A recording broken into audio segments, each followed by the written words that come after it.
For more than 10 years, an art collector named Hugh Blaker searched for a painting that most people believed did not exist.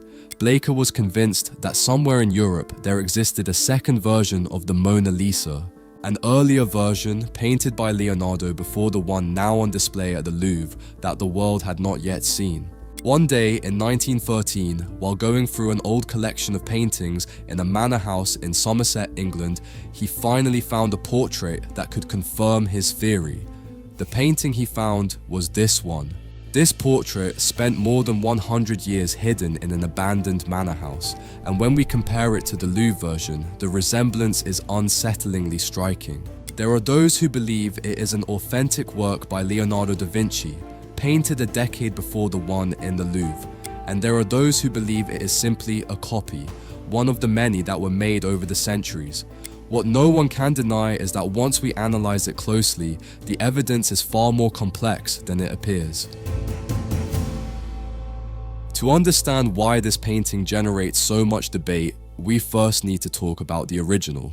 The Louvre's Mona Lisa is, without question, the most famous painting in the history of art. 7 million people pass through her room every year, and she is considered one of France's greatest tourist attractions. She is also one of the few works in the world whose value is practically impossible to calculate. But there is something most people do not know about her. Over a career that lasted almost half a century, Leonardo da Vinci probably began no more than 20 paintings.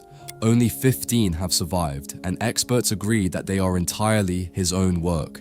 That means the discovery of a new painting by Leonardo would not simply be an interesting piece of news, it would be one of the most important events in the history of art. Now, if we place the two paintings side by side, the first thing we notice is that the woman in the Isleworth painting is clearly younger than the one in the Louvre. Historians estimate she is around 20 years old, while the Louvre version appears to be at least a decade older. Both women are seated in the same posture, with the right hand resting on the left. This gesture, in Leonardo's time, symbolized the virtue of a faithful wife, and if we look closely, both have the same smile and the same eyes. But there is one difference that defenders of the Isleworth painting consider fundamental. The Isleworth version has two columns visible on either side of the figure, which do not appear in the Louvre version. This detail is of the utmost importance in determining whether this painting was truly painted by Leonardo da Vinci, and curiously, it also involves the painter Raphael. In 1504, the great Renaissance painter Raphael visited Leonardo's studio and made a sketch of the Mona Lisa he saw there. That sketch is this one, and as you can see, the figure is also flanked by two columns. The Louvre has confirmed that their version of the Mona Lisa has never been cut, which means those columns never existed in the Louvre painting, but they do appear in the Isleworth version. Another argument in favor of the authenticity of this work is that Leonardo was known to have a habit of creating multiple versions of his paintings. Two versions of the Virgin of the Rocks still exist today. The Virgin and Child with Saint Anne also has two versions, so it is not unreasonable to think that this painting could be a second version of the Mona Lisa. There is also a historical document worth considering. A secretary to Cardinal Luigi d'Aragona named Antonio de Beatis recorded in his diary that in 1517 he visited Leonardo in France and that the artist showed him 3 finished paintings, among them a portrait of a Florentine lady. Some historians interpret this as a reference to the Isleworth Mona Lisa, which would have been the original commission ordered by Lisa's husband, Francesco del Giocondo, and which was never delivered. And finally, the Mona Lisa Foundation, the organization that currently owns the painting, commissioned a series of tests from physicist John Asmus of the University of California to determine how likely it is that this painting was created by Leonardo. His conclusions stated that there is a 99% scientific certainty that the same artist painted the face of both Mona Lisas. But although there are many arguments in favor of this painting being an original Leonardo da Vinci, not all experts are convinced. Martin Kemp, one of the most respected art historians in the world, and emeritus professor at the University of Oxford, has been one of the most consistent critics of the theory.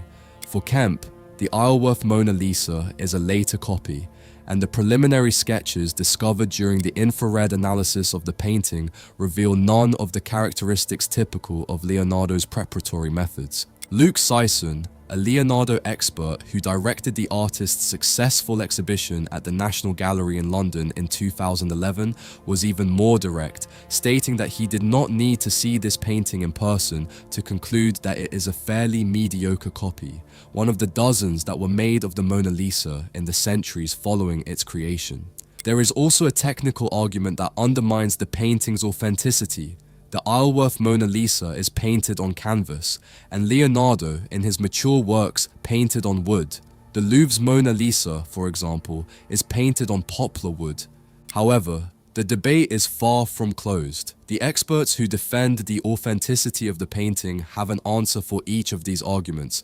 They point out that Leonardo did paint on canvas in his early years, and that he even left written notes explaining how to prepare a canvas and how to paint on it.